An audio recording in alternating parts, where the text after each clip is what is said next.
Coming at you live, Victorious Voices. Today we're missing Nikki Martinez, also known as Nikki Tech. We were able to survive today. She got on a Zoom, taught us a couple things on how we needed to connect the podcast. We miss her presence. Our prayers are out there for her, and she'll be back with us next week. I'm going to try to model her beginnings, right? She starts off with a quote. And this is definitely a quote that, I've modeled throughout my life of being in incarceration.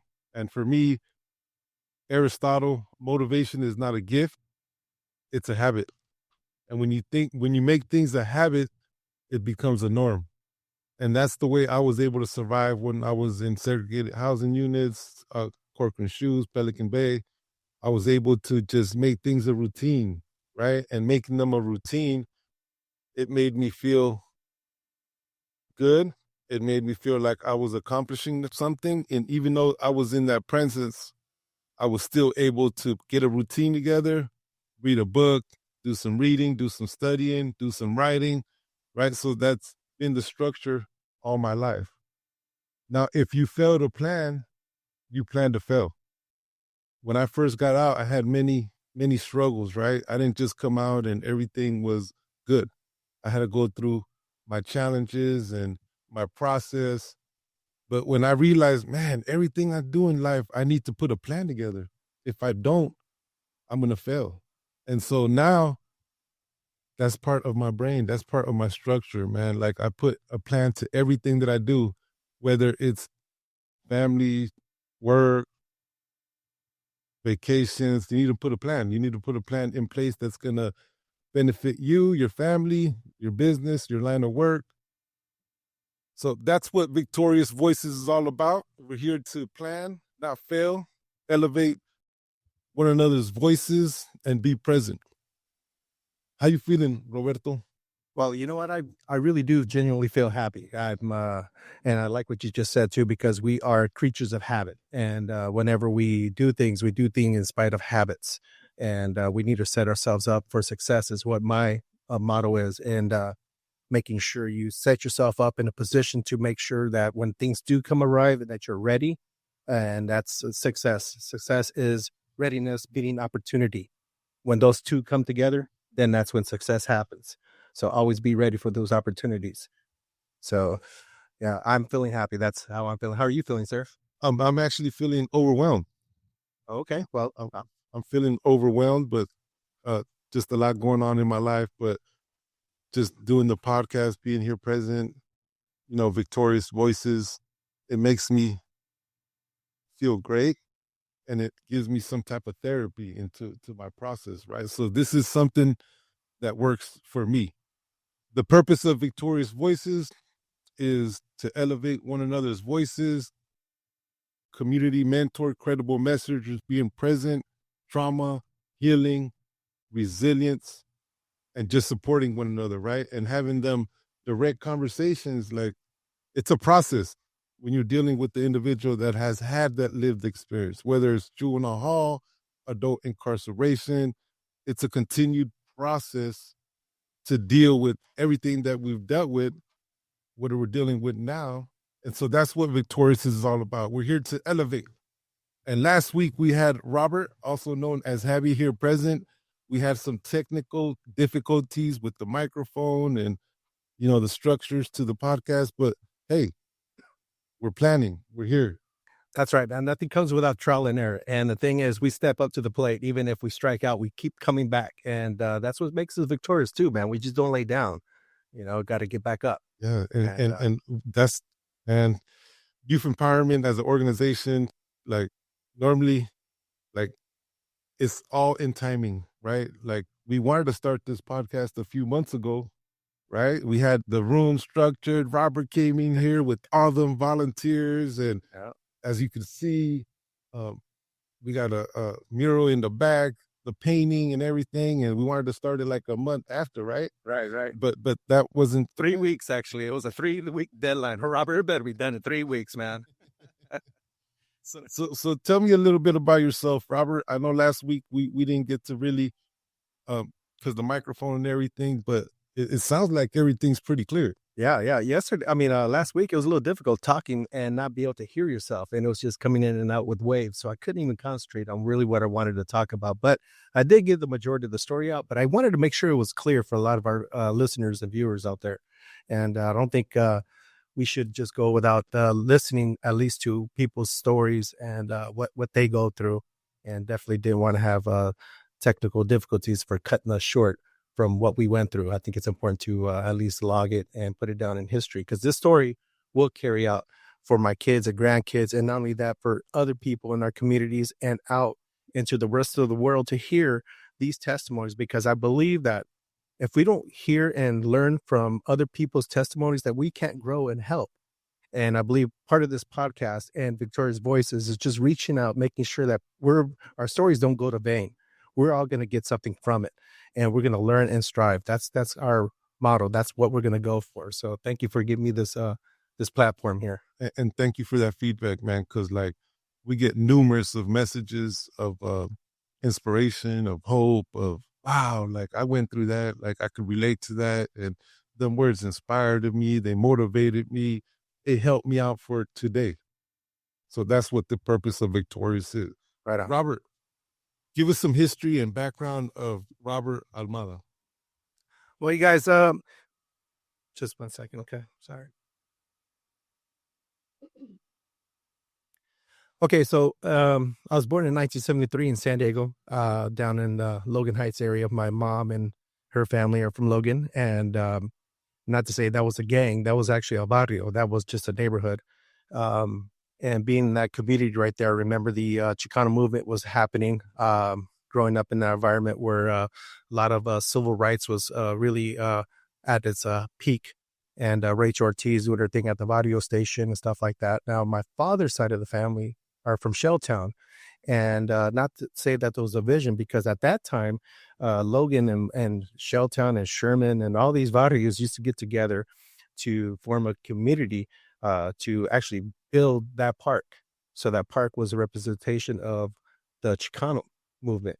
So that's part of the community there. But also remember that in those times in the 70s, there was a lot of drugs going around, the LSDs, I don't know if those hippies running around still, but everybody was getting high. So I think my father got to dib and dab with a little bit of the those drugs, and he got hooked at a young age. Him and his friends, and I'm not gonna badmouth them because I know that trap. I know what it is today, but at the time I just didn't understand that. Why would a father leave his family, to pursue that? So I end up not knowing who my father was. Well, I knew who he was, just not have a relationship with that person. And my mom, I remember at an early age, had to leave San Diego in fear for her life, because one of my uncles did a couple of crimes, heinous crimes, and he had to do life in prison for these things. And my mom had to leave because they were going to retaliation, probably, kill her. So my mom did the best thing, was to leave me with my grandmother and my grandfather. Now, my grandfather's Italian. Now, he was one of those, I don't know, he was kind of a strange character. He was just kind of hard, just hard by nature, not a loving person. My grandmother was very hard in hearing. She couldn't hear if I were having a conversation, so she would try to read lips, and we'd come up with our own sign language. So it was kind of one of those, artistical ways of communication, but she showed her communication by love. It was like a genuinely felt love that I got from my grandmother. So I remember that my tias used to come to the house once in a while, and I used to ask them, "Hey, are you my mom? Hey, are you mom? No, I'm not your mom." So, and my aunt would even tell me, "Yeah, I used to say, F you, get the hell out of here. F you." And I was about maybe 4 years old, they'll leave the house. Like, damn, Robert's like really upset. And, he wants to meet his mom. And I don't know who my mom was. Yeah, I remember little glimpses and visions of who my mom was, but I didn't know. And this happened till maybe I was about 8 years old. But before she came back into the picture, my grandmother and my grandfather went from Logan down to National City. I believe my mom was there, and something happened. She had to take off. And from National City, I grew up there in that little neighborhood, went down to San Isidro. And my grandmother all along used to teach me about the Bible. And she was very fearful that the fact that I might turn out like my uncle, and commit some crimes. So she was very um, dousing the word of God in me, reading the Bible, giving me that structure. And I remember going to school. And by the way, I just really had to say this part too, because I kind of, before I went on last time we were talking, but we were poor. We didn't have much. She lived on a very fixed income, Social Security, and those real dollar food stamps. And if you got those things wet, they were no good. You had to bring the whole book with you. I remember you used to signing notes for cigarettes. I remember. I don't know if you remember that, right? So little cigarette notes. He had sell my son some cigarettes for my grandfather, obviously. And so those were the days were kind of a little more innocent. I remember San Isidro just being an open, wide community. In the background, there used to be lakes and ponds. We used to go fishing when I was young. And there was a rec center out in the back on West Hall. And I remember my grandmother used to always go in the alley in the back of the house. And it was a very small little house, very, very small, smaller than this room, like half the size of this room. And she used to go every whatever it was, trash day. And she used to go to the alley picking out of the trash cans. And she'll come home with some furniture and sometimes and some clothing, stuff that might fit me. And I remember going to Willow Elementary School. And one of the kids said, "Hey, man, that's my old shirt. We threw that away. Ah, ha, ha. You picking out of our trash can, huh? Yeah, yeah." So they used to start teasing me. And I didn't have nice clothes, but we had clothes. And I remember kids distinctly just start teasing me about it. And then I used to tell them, "Hey, you know what? God wants us to behave like this. If we could kind of, get along." And they said, "Oh yeah, the Bible boy." That's what they used to call me. They ended up picking up the name Bible boy for me. And I used to always get teased for being a pocho. I didn't know Spanish that well. The household spoke English primarily. And I remember that going to school was kind of a hard thing because getting teased and bullied. At one particular time, I remember that the bullies just gang up on me after school. So it was kind of hard because I was kind of fearful of getting attacked every time I got out of school. It was just a routine for them. They saw me. They knew who I was. They knew I was going to fight because my grandmother always asked me and begged me, "Do not fight. Whatever you do, don't fight." So I listened to my grandmother, so I didn't fight because, she didn't want me to be up like my uncle. And I remember that the kids used to wait outside. And so I used to ask the teacher, "Hey, teacher, do you mind if I just stay in your classroom for about 15, 20 minutes? I'll help you clean the chalkboard and, sweep or whatever it is around the classroom." So my teacher was kind enough to let me do that so I could buy time for me and the other kids so they could walk home and it put that gap in between me and them. So that way I could walk home by myself safely. And they caught on. So they used to wait for me.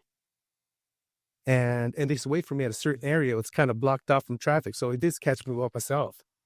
And man, they used to just, give me a whooping, tease me. It'd be a lot of them. Even kids that didn't go to that school used to be out there too, and here comes the Bible boy. Let's get him. And man, dude, it was just like every day. And then I used to go the long way home. Had to go through the canyons almost hiding just so these kids wouldn't even try to jump me. It was becoming unbearable, if anything else. And I remember at the rec center on San Isidro in the hall, there was a karate instructor. So he saw what was going on with me, but he pulled me to the side. He goes, "Hey, I want to teach you some moves."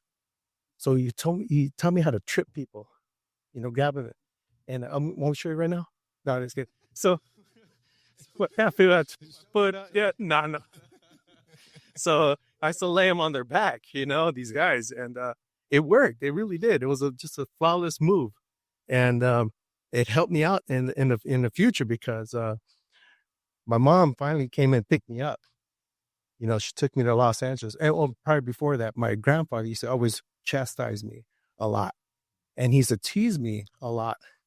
Or not me, but he used to say the simple fact of, "Your mom's at Disneyland drinking and dancing. Ha, ha, ha." And he used to do that. Like if it was that was his routine. And and I'll say like my aunts and my uncles will even say the same thing. Yeah, my dad was kind of messed up. Words are powerful, man. Oh yeah, they were. Yeah. And my grandma used to always they slice you. Oh, they hurt. They hurt bad. And especially when you're young. You don't have anything else but those kind of things. So I was getting it at school and I was getting it at home. You know what I mean? But I had that balance of grandma. And And so that was your grandfather, your mom's dad? yeah, that's my mom's dad. So maybe what he was feeling, he was lashing it out. Oh, Or you. he has his thing too. We just started discovering what he went through. So now I could really see the whole picture, but at the time it's kind of hard, and right now some people are going through the same thing, Yeah. but we're able to detect those things earlier now, and kind of pinpoint, hey, this is what's happening now. But you don't have to wait 30 years, 40 years to find out, hey, what happened? And that's what Victorious Voices is all about. We're being vulnerable here. We're sharing, going live, all kinds of individuals, youth and families, listening to these narratives. And I'm pretty sure as you're listening to this podcast, or while you're going to listen to this podcast, you're going to be able to relate with something. It might have not been you personally, but it could have been a cousin, aunt, incarcerated brother, sister, drug addiction, gang involvement. We're all in the same picture here. Yeah, we are. And you know what? It might even be different incidences, but the good thing is we understand it's the same pain. And it derives from the same pain we all get systematically, pulled from. It could be from your home, it could be in prison, it could be different areas, but we still feel that loneliness, we still feel that rejection, and all these other things that might come about in our lives. And this is system impacts. So what I wanted to mention was that my mom finally came pick me up, scooped me up, took me to Los Angeles, and she was doing well for herself. She was working as a security up in the Air Force, and she was learning how to use a gun, and I think she was a sergeant by then. So she was doing pretty well for herself. She really did her thing. What I didn't understand is, she was actually going through her stuff. And today we ended up finding out, I'm not talking bad about mom, by the way, you guys, because I love her. And I think this is the main reasons why I couldn't even talk about my stories, because of my mom. Mm-hmm. But she was very physically abusive towards me. And, she would have her drinks, and she was bipolar. We didn't know that then, but the extreme version of the bipolar. So she's going through her things. And that's not a bad thing. Like, that's mental health. And we need to recognize that. And the work that we do is just mental health all the way around, from whatever that's linked to trauma and system-induced trauma and complex and chronic. It just keeps on going and going. And if you're not like personally being affected by it, a family member is, so it's vicarious trauma to you, to your sense of being, right? So just being honest about that. Yeah, it's not a bad thing. No, it's not. And, and because you already know where you could work at, there's a symptom, and there's some things lined up for those kind of symptoms. Mm-hmm. So medication or counseling or whatever it is, but now we can narrow it down. Now we could dissect that and work on those things. And but then we didn't have that. No, we just know that mom's crazy. She's just whooping my butt every single time. And like it's the stuff that not only the condition, but the generational conditions, right? Right. And the trauma that's linked to that. Right. Because she was raised by my grandfather too. Right. And so that she had the same, I felt it. I got a piece of that. And it's nothing funny. I mean, now I can laugh and smile about it, but then it's like, whoa, damn, that was kind of hardcore. So she was raised by the same grandparents. I mean, the parents I was raised. We actually, believe it or not, my mom and I and even my uncles even say that we're more like a brother and sister relationship. We really are. We really feel genuinely like we're brothers and sisters, even though you're my uncles. And they said the same thing back. They're like, no, you're like my brother, my little brother. Yeah. Because I was raised by my grandparents. Yeah. And, well, she takes me up to Los Angeles, right? And, she doesn't really know what's happening with me other than the fact that I missed her. And I remember going to school there too. And it was the same thing. They didn't call me Bible boy then, but it could be another thing. Just getting, semi picked on. But they're more the black community then. And in San Isidro, there was all Hispanics. So I'll say about 100% rate of Hispanics. And over in Los Angeles, like a 50-50. And excuse me. And so I remember the gangs were coming out at that point. The Bloods and the Crips. My babysitter, she's from New York. And actually, her best friend was Thelma on Good Times. I don't know if you remember AJ, Good Times. What? Her best friend was Thelma. I met her. But anyways, make a long story short. So I was in LA, getting all that, the gangs and whatever it was, and I'll have to say this too, with the gangs over there, the Black community was a little bit more aggressive than what I was used to. They had a different mentality. They dish out some pretty bad weapons on you if you got online. If not, though, I don't want to say they'll take you out because I was so young, but they still were showing that hardness in the school and in elementary. And I remember using that move. We just tripped somebody. And I remember a long time ago, somebody got on my waist and just pounded my face and wouldn't stop until he got tired and got off me. He did one of those moves. This is LA, right? And this was San Diego when I got my butt whooped as far as this guy's punching my face. Mm-hmm. But in LA, I go up there and I learned that trip move. And this guy, particular neighborhood? This was Inglewood. Oh, Inglewood and Culver City, but this was Inglewood here. Some dude just comes up to me, and I had two little Black friends, and man, I remember them playing with them all the time. And this dude just comes up to me and just tries to bully me. So I trip him.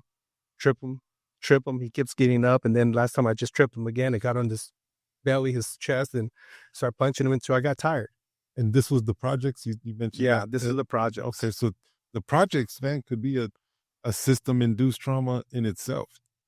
Everybody living in them projects has some type of trauma, poverty line. Everybody's on welfare, trying to make it, trying to maintain.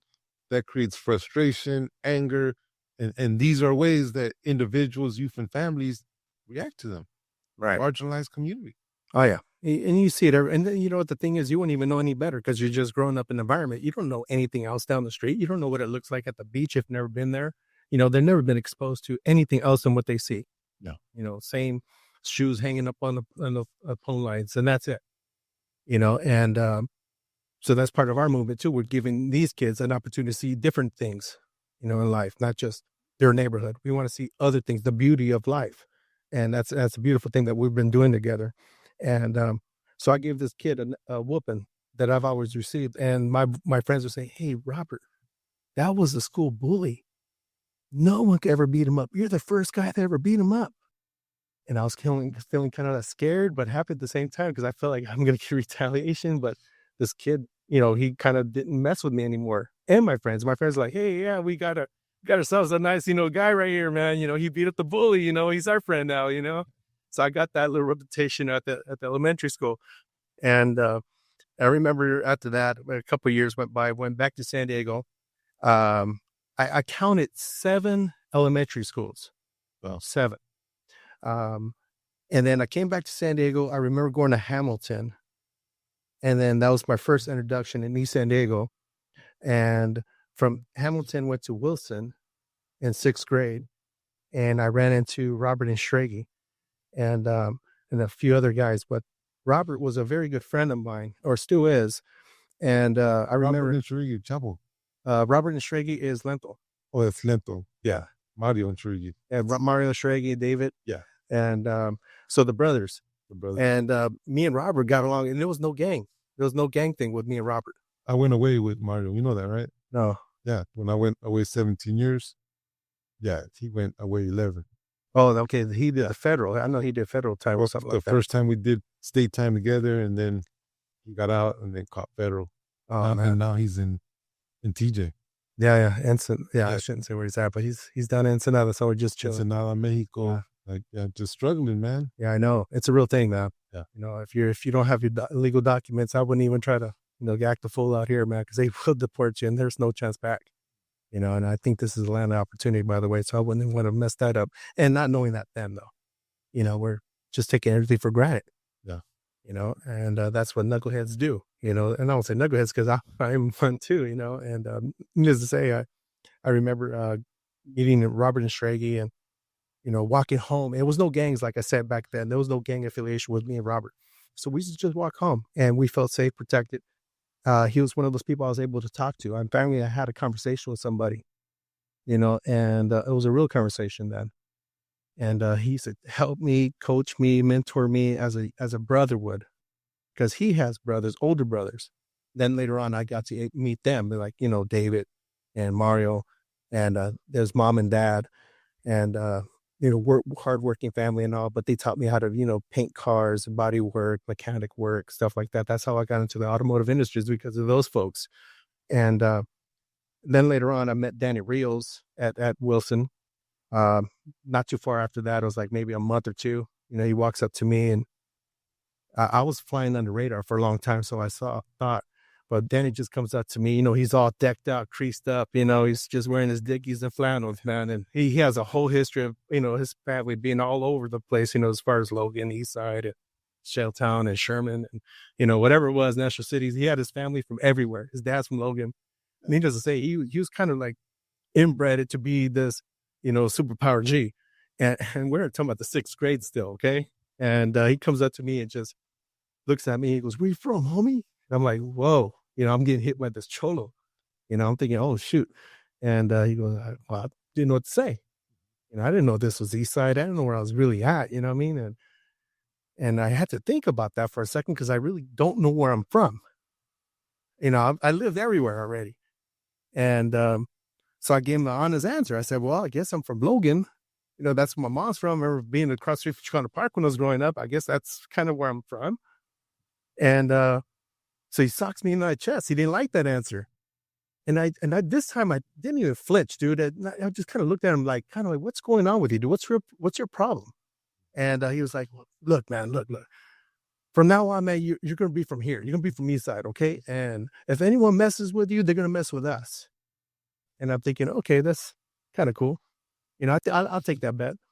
So we started hanging out together, him, Robert, and I used to walk home. So we became the trio, the 3 of us.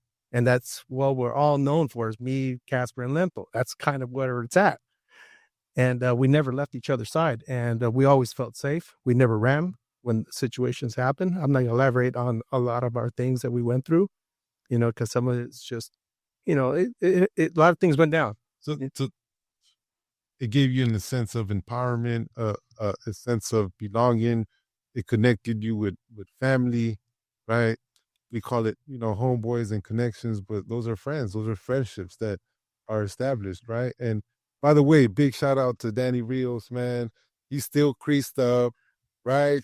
Levi's creased up, Jersey's creased up, the whole 9 yards. But man, I gotta give it to him. He's a family man, man. Yeah.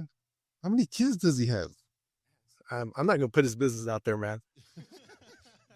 Yeah, but what's up, Danny? I seen him last week too. We're talking about the podcast, because what happened to your audio? I said, "Don't worry, man. We're going to fix this." But yeah, I seen him last week. He looked the same, but with his mask on. And I didn't even recognize him. Yeah. I was kind of profiling, looking from head to toe, see if I could recognize. He had that profile, that looks like him. Went by him. I just kind of said something. We're like, "Hey, what's up?" So yeah. That's my brother. You know what I mean? That's and I say that because I looked up to him as an example of a father, right? Because he has several kids, and this one thing I could say about Danny, man, he always involved in his kid's life, and he's present, man. And not too many dads are. Yeah, that's just the reality. So I just want to highlight that. Yeah, he really does try his best on that one, man. Him and his wife. So yeah. So, as far as being introduced to the gangs, that's pretty much what happened, and it actually opened the avenue up for me to go into other places in the neighborhood. And we're talking in East Side, in East San Diego, 6th, 7th, 8th grade, 6th, 7th grade, and things escalated so fast, Arturo. It was like I couldn't even grasp it. But I could tell you the lineup real quickly, because I know, I want to make sure that this message is clear, because it just started out as just friends. And I was introduced to some other people at the park, at Azalea Park. And at that time, Azalea Park was a little hype on the gang activities, but you didn't see like a lot of violence. You just saw a lot of love, a lot of people playing football, basketball.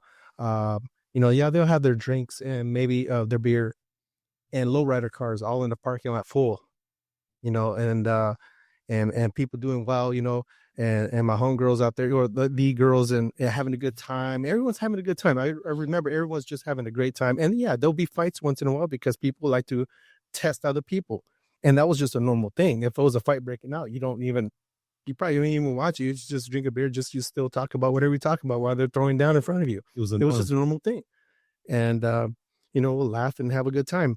And I remember Goofy, and I don't know who you remember if Goofy was, but Jaime Dominguez used to come by, and he would drop off cases of beer with the older homies. He'd drop it off, and he kind of kept things to himself. He was not like, he was from the neighborhood, but he kind of had his own little thing going on. He really didn't socialize too much. He'll be in and out. And I remember him going to the park, and I remember seeing him from far away. He had, I don't know, 9 cars at the time, a convertible at this moment. He had his convertible. And he had asked, he goes, who's that guy? And he points at me. And the guys go, well, he doesn't have a nickname yet. They called him Weasel. He goes, no, there's too many Weasels, man. What are you going to call him Weasel for? So we don't know what to call him. He goes, what's his behavior like? What does he act like? And I think Cool Cat was actually talking to him, David. And he goes, well, he's kind of a trip, dude. He's tripped out a little bit. He's always laughing and, joking and, doing his thing. He's kind of trippy. And just call him Trippy. And Goofy's like, no. Just call him Happy. And it stuck. Everyone's like, yeah, that's him. That's Happy. And even after the fact that people wouldn't even know me, when they meet me, they want to call me Happy. That was my attitude. I was happy. Not only that, my mom's name was Happy, and so was my uncle. The nicknames was Happy. So it kind of stuck, throughout my whole life. And I remember then Jaime goes, well, you know what? I want to take Happy out with me and show him the ropes. So I get in his car, I'm like, wow, man, he's taking me through the beaches, cruising all through the neighborhood. And I remember him driving by a house party, and he goes, man, they're having a house party here. It's in the neighborhood. And I said, yeah, they usually people do. He goes, yeah, but they didn't invite us. I said, okay, well, I guess we're not invited. I'm thinking, I'm not saying nothing out loud. And he goes, hey, let's go invite ourselves. So we go inside the house, and there's 5 of us. And that's when I got to meet also, big homie. And a few other guys are in there. And Goofy's over there serving himself beer, and he's serving his other friends that came with us their beer out of a keg in the backyard. And, I guess we're outnumbered from maybe 5 to 6 to 1. And there was a lot of people there that we didn't know. And finally, someone just came up to us, hey, what are you doing? And, Goofy's just being Goofy, man. He's like, I'm just pouring beer for my friends. He goes, well, that's my beer. And he didn't care. He was like, I don't care. I'm going to give my friends some beer first. And before you knew it, man, they're just throwing down. Everyone's throwing down. And Goofy gets put in this chokehold. And this guy's just choking him. I just had an inclination that this guy's going to kill him. And I got to put a stop to this real quick. And I didn't know what to do. I was so skinny. I was so young. I just saw a little concrete, or, those concrete weights that people would work out with back in the days. They weren't metal. They were just concrete with a plastic. Anyways, I was like a 15-pound, 20-pound concrete weight. And I just went over there. So I hit the guy upside his head and yelled out loud, let my brother go. And I kept hitting him in the head until we let him go. And we all got out. We got out of that house safely. We all went home, but I don't want to elaborate everything that happened there, but it was a brawl. It was like a straight up brawl. And, man, glass smashing, everything just happening at the house. So we got out safely. And then later on, Goofy kind of, we talked, we got to know each other. He loved me, and, he was doing his thing. See, Goofy, I don't know if you know who he is, but man, he's crazier than batshit, but he's well organized, smart, intelligent, and he was ahead of the curve because he would know how to make money. He was very business oriented, very structured, but crazy. And that's one of the traits that lived experience has, right? The leadership's qualities that we have. If you could sell drugs, you could be a businessman. If you ran gangs, you could be a CEO. If you're selling shirts, drugs, you could own a clothing company. That's just the way it is. That's the quality traits that individuals with lived experience have. So this brought like your family even more together, right? Right. Like now you guys are backing each other up, the love, the kinship, that being there for one another. And so now Robert happy, like now he's feeling even better about himself. Oh yeah. Yeah, I'm with the coolest guys around that I could think of. You know what I mean? There's a lot of cool guys out here in the hood, you know what I mean? But Yeah. these guys were a little bit more selective. Yes. Now, Goofy Jaime Dominguez was very selective on his friends. He didn't let anyone in his circle. He had a very small circle, but tight. Yeah. Tight. And I was a part of that. Hmm. In fact, he made sure that I didn't have or need anything. He made sure I had it. Yeah, that's great. You know, I had my own car. A 66 Impala. He let me have a Super Sport at the time. So this was like during middle school, your process, and then what? Seventh grade. 7th, 8th grade, and then your encounter into juvenile hall. How was that? Okay, and well, what ended up happening was when my mom, and I'll get that to that in a second. My mom, you know, found out that this was happening with Hyman. There's an older gang member who took me in and all the stuff. So she got kind of scared. She was like, oh my God, you know, what they're going to do to my son? They're going to transforming him into this, you know, this person. And she doesn't recognize me anymore because I got tired of her hitting me. Now I ran away. I used to run away. I didn't want to be around. I didn't want to be at that house. I wouldn't felt love. I, you know, even though she loved me, I know she did, but she didn't know how to demonstrate that love. You know, and so I left. I got tired of getting beat up. I got tired of getting yelled at. I didn't want to go. Like if I wanted that, I could just find that in the streets. But I found more love in the streets versus at home. So what she said, well, I'm going to give it another shot. So she ended up taking me or moving to San Isidro, and from there she was kind of hopeful that the fact that I would calm down, because San Isidro was a time where I was kind of calm that she knew of. You know, so she moved down there, and I ended up going to what was it called? San Isidro Middle School. So I'm still in the 7th grade, by the way. And I remember going to school the first day, the kids came out of the woodwork. They said, jump me. The same group of kids, we're going to that school because we're the same age. And they recognized me. Hey, that's the Bible boy. Well, once I heard that sound, I turned around. I said, oh, look at you. And it was on. And I start going after them. And I individually start beating them up, you know, and I got them very scared. And so you went from getting bullied to now being the bully. To being the bully, in my friend, I didn't like bullies, but I wanted to show them that I'm not that weak person that they thought I was. And I wanted to give them a little bit of something that I went through. And that gave you a sense of empowerment. It did. And power. Over them. And I gave them so much fear. I really did at the time. I was very evil at the time, I have to say too. Mm-hmm. And I gave them fear. Like I'm going to really hurt them bad. And so they used to tell their older brothers, they had way older brothers, and their community is pretty tight. And I hope you understand that this is no insult to San Isidro or anything like that. But, you know, what happened is their brothers just come after me, and they said, you know, tally. But then Goofy and all them found out that they're coming after, so they went down there to go, you know, break it up.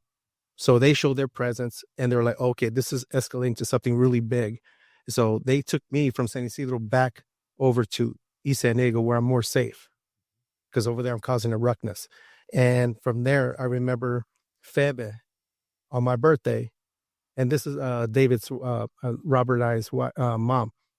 And Cool Cat was shaving my head bald for my birthday. He was supposed to just give me a regular haircut, by the way, David and Shraggy. And he just ended up giving me a mohawk. And just playing around, he just shaved my head. And Fabio goes, hey, Mijo, why did you shave your head? You're going to get, you know, in trouble. You're going to get, you know, go to jail. I'm like, no. That's all right. You know, it's having a good time, you know. And I walk down the street and I get arrested for something I didn't even do. I promise you guys, I didn't do it. I did many things, but I did not do what they told me I did. So I get introduced to juvenile hall, the justice system, the DA, public defender, judges, you know, making my fate. And they found me guilty. I had a police officer lie on stand, put on probation, gang suppression unit. My friends cut me off because they knew that I was a fifth waiver. They won't be able to, I won't be able to hang out with them anymore. Because if we get pulled over, they're going to actually, you know, search the car and they're going to find whatever it is that they have. So they couldn't take those chances, but they still love me by far. Now, going from there, being on probation, back in East San Diego, started going to Horseman. By then, I'm already legitimately in a high ranking position as far as in the gangs, and start recruiting a lot of people, a lot of young men into the gang. And they're part of our community today, and a lot of us know who they are.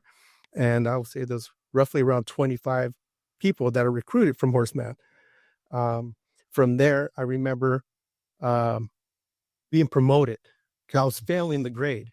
By the way, Horseman said, "Hey," or the counselors and got together with my probation. I'll say, "Hey, look, man, he's failing the grade. He's not even going to pass. He's going to give us another year of this." They said, "No, we can't have this happen." They said, "Hey, Mr. Amata, guess what? You just graduated to the 9th grade today." I said, "Really? I got all F's." He goes, "It don't matter. You're leaving. Goodbye, Mr. Amata. You just graduated. You got promoted to the 9th grade." Wow. Sent me to Garfield High School, way on the other side. I lived on 54th University. Sent me to Garfield, and not even a bus pass. I had to walk it. And that was a long walk, man. I don't know if you know how far that is. That's a long walk. And so I got violated plenty of times for not being at school. Been juvenile hall a lot. Went to a foster home, group homes. So what during that process, what was that turning point there in juvenile hall? In juvenile hall, I think the turning point was being arrested for something I didn't know, I didn't do. And that was kind of a thing where I just said, well, if I could get in trouble for something I didn't even do, then kind of like, I better learn law. I better learn something about this because they could get me in trouble for nothing. So I started studying the law. And when I was going to the what do you call those, the foster home and the group homes, they had counseling. So I was able to talk to some people, and they weren't 100% like, relatable or what I've been through, but they actually gave me a little bit of opportunity and time to talk about what I was going through and what I was feeling. And when I couldn't even talk to a parent or someone that loved me at home, well, I'm gonna say my mom didn't love me, I couldn't talk what I was going through. I couldn't express what I was going through. I didn't even know how. All I knew was like, shut up. You going through this? Be quiet. You can't talk about it. But now I'm able to talk about it. And soon after, going from Garfield, getting connected with the group homes and everything else, I remember that there was one of our counselors, Nadia Davis, Robert Darnell, had linked me up with the group homes and another place called the Teen Recovery Center. And Teen Recovery Center was a program off of Adams Avenue at the time and had a school and counseling all day long. You show up at 8 o'clock and you leave at 6 p.m. And they were able to give me the counseling, talking about what I was going through and school. And that's when I really started studying the law. And I was about 17 by then, 16, 17. And this time I just went to the program, and I remember asking my friends like Luis Dominguez, Juan Alvarado, some friends of mine from the neighborhood to come with me to school. And I told them this is a safe place where we could feel like we're safe. We're not being attacked. We can actually learn something and get counseling. So they thought of the idea. They actually started going, and they loved it. They actually felt this same thing I was feeling. I was feeling the safe environment. So that's what they gave me. So from there, I remember going to the judge before I turned 18, and the judge had mentioned, "Hey, Robert, that she reviewed my whole file and case." And she's looking at it. She's like, "I'm very proud of the things that you just accomplished, and you accomplished these things on your own." And she goes, "It's a honor and a privilege to announce that you're going to be off probation and your records will be sealed." So as I turned 18, I remember that I had a sense of healing. That first I made it. I didn't think I was going to make it to 18. And second, I got my record sealed. I learned something about law. I learned that the best way to beat a case is not catch a case. That's what I learned. Yeah. So therefore, I kind of put things together. I'm still getting structures, here and there. And a lot of my friends are asking me, "Where you at? Where you going?" That kind of disappeared. A lot of my friends don't remember. I disappeared. And that's what was going on. I had a kid. I wanted to do right. I wanted to be right. I wanted to be that father that I never was, or had, I should say. And that's where I'm at today. I'm actually, I get these little things and, Victoria's Voices, working with kids now. And on this journey together, Robert, you know each other from kids, those similar individuals are homeboys and still connected, right? It takes a neighborhood to be there for a neighborhood. We're not highlighting here like glamorizing East San Diego, but that's where we're from. Right. Right. And, being that we're from there, then we could help our homeboys, our homegirls, their uncles, their grandmothers, their grandfathers, their nieces, their grandchildren. And that's what this movement's all about. So being at Horseman, now present, the same school that you're at, like us being able to identify all the kids that you know that are in that poverty line, that got holes in their shoes, and us coming together and being able, you know what, we're going to buy this kid a whole wardrobe. How can we do that, right? How can we come together as a team? I saw that, man. You know what? And I felt that too when I saw his little zapatos and a little dirty. I'm like, I was that kid right there. That's exactly what my shoes look like. My heart went out for him. Like it hurt. Yeah. It hurt me. Yeah. You know, and I remember those feelings. And I would say it hurt me when I'm breaking down and crying, but it hurt me where a sense where I was driven to do something to help him. And I'm glad you guys stepped up to the plate because it was in my heart. Yeah. And you guys just did it on your own. And with whatever's in your heart, like, it's going to come out with action, right? That's how we roll. So I'm definitely glad to be on this Victorious Voices journey with you, youth empowerment, as one of the hardest working staff members for youth empowerment, as a mentor for resilience for the schools, growing together and just building a structure and environment where we're there for our youth, individuals, and families. Not to say Robert Almala is a salesman, right? That's more of 20 years of it and selling cars. That's more of his story because he's dressed like he should be the CEO, right? No, you are, baby. You are. I'm just following your lead. Look, the way he's dressing, look, he always looking sharp. And I love you, brother. And I smell good too, though, man. I know you 6 feet away, but I smell good. All right. So on an ending note, what's your message? Message of hope, and just want to bring this message to the youngsters out there and let them know they're not alone. And bullying is one thing, and learning and growing from it's another. And that's the part I'm going to bring in, is the growing and learning from these things that we go through. And it's not going to go to vain. It's not going to go to vain. It's going to go to something good in your life. And we're just going to show you the positives from negatives. Yeah. That's the message of hope. Thank you, Robert. Thank you for being present. Come through. Let's participate, connect, build relationships, and build a healthy community together. Thank you. We'll be back next week.